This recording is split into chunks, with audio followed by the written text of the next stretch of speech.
Back around 9 or 10 months ago, I made a video on Ocarina of Time where I said that while the game was still amazing, it definitely didn't age the greatest. In response to that video, I got tons of awesome comments talking about their experiences with the game and what they thought about it. But one thing that was mentioned quite a lot in those comments was that the version that I really needed to play was the remake released on 3DS. So today I wanted to do just that and see if this remake would help me enjoy the game more, as well as just to give some of my updated thoughts on the game because a few of my opinions have changed since I made that video. Basically, this is less of a sequel to my Ocarina of Time review and more of a remake. Get it, like the game. So to start off, I think it's important that we talk about the new additions to this version of the game. As far as the content itself goes, this is a very faithful remake and not much has been changed. The only big addition content-wise that I can think of is that you now have access to the Master Quest after beating the main game, which is basically a hard mode. I haven't personally played Master Quest, but I think it's a pretty cool addition for anyone who's already played this game a bunch and wants a new challenge. But the main noticeable difference with this version of the game are the new visuals. This cow has like 30 more polygons. Since this is still a 3DS game, it's not like it looks amazing or anything, but in my opinion, it's still a huge improvement over the N64 original. Everything is less sharp and polygonal and is just better to look at overall. The game also takes a lot of the areas that were just 2D images with 3D models laid on top of them and makes them fully 3D environments. Along with the new visuals, the game now runs at a much smoother 30 FPS instead of the 20 that the original ran at. When I reviewed the original game, I guess I wasn't even really thinking about the frame rate, but now after having played this version and looking back, this is a pretty big improvement. Having more frames just makes moving around feel a lot less clunky and more enjoyable.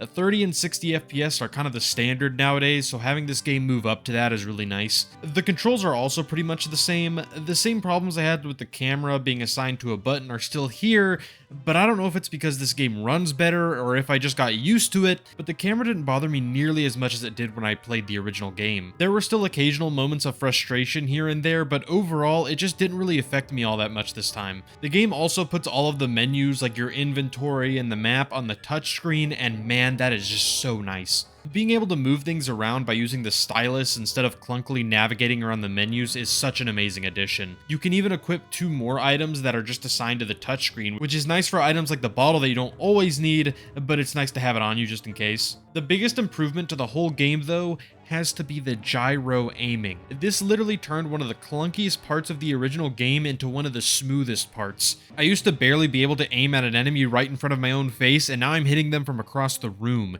It just feels so good, and bosses like Phantom Ganon went from being kind of annoying to being over in like 5 minutes. This game doesn't make a whole lot of improvements, but the ones it makes are pretty big ones. But as far as my thoughts on the actual game, I get it now. When I first played Ocarina of Time, I thought it was good, but just didn't really see what all the excitement was about. But I don't know if it was this remake or if I was just in a better mindset this time around, but I had an absolute blast playing through this game. All of the positives of the original felt even more apparent, and all of the problems just weren't as big of a deal to me. One big criticism I had of the original was how empty Hyrule Field felt. It was impressive for an N64 game, but there just wasn't anything to do, and it was kind of annoying when I wanted to travel to another area, and it was just this for like 10 minutes.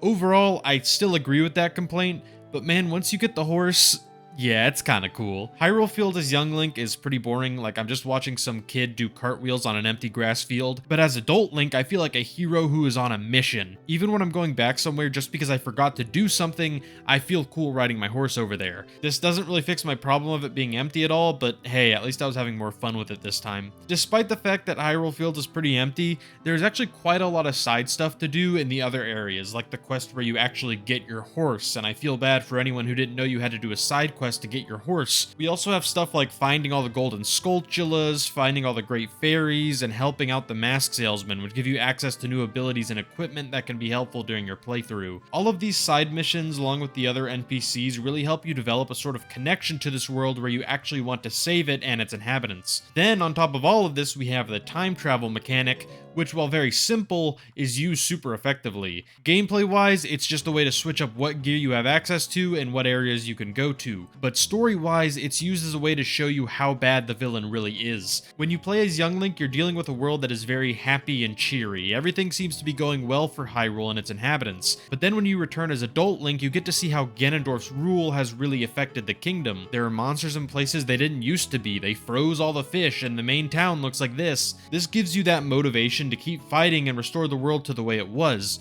You really don't know that much about Ganondorf in this game, but you definitely want to take him down because his little goon made me pay 10 rupees to ride a horse. I don't want to pay that.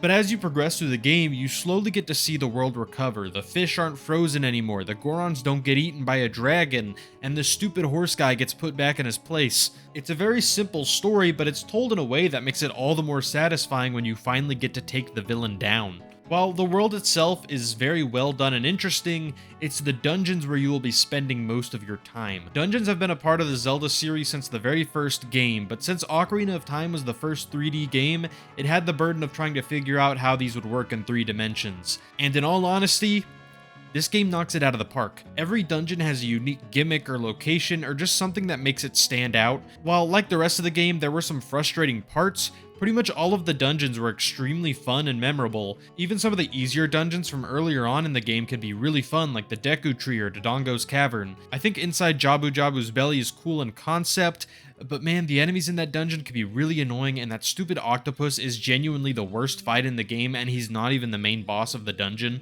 The Forest Temple was probably one of my favorites in the game. There were just so many cool ideas in this one, like the ghosts and the twisty rooms. The Water Temple is one that people always talk about being really annoying, but in all honesty, I don't think it's that bad.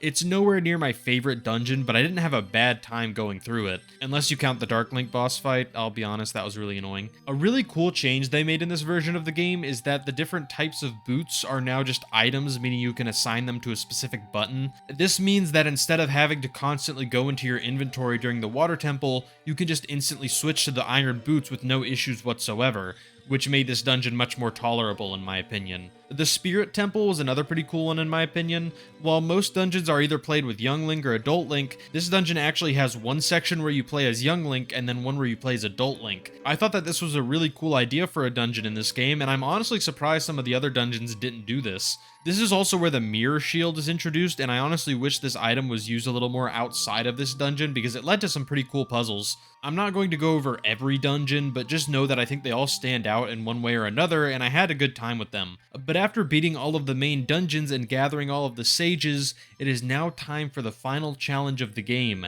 Ganondorf's Castle. This is probably the simplest dungeon in the game since it's just set up like go here, shoot the weird orb, go kill the bad guy. It's not bad in any way, and I think it works well as the final challenge since some of these sections can be fairly difficult, at least during your first try, but once you finally make it to Ganondorf, yeah, the fight isn't that great. It's just you running around this little arena and then playing tennis every once in a while. It's honestly fine for like the first few minutes, and then it just keeps going, and it never really changes, and you just keep knocking this stupid electric ball back and forth. I honestly think I prefer the Phantom Ganon boss over the actual Ganon boss because that one has multiple phases and doesn't last nearly as long. But after you defeat Ganondorf, he gets so mad that he decides to blow up the whole castle, which leads to this escape sequence with Zelda, which is fine enough. You don't really have to do a whole lot, so the time limit isn't really stressful or anything.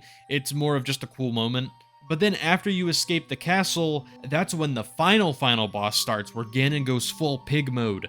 This boss was really annoying until I figured out that you can roll under his legs, which made this boss much less annoying, so it's just fine, I guess. After this, we get our happy ending where Ganondorf gets banished to the Shadow Realm or something, I forgot what it was called, and Link gets to go back in time to live the childhood that he had to skip to save the world.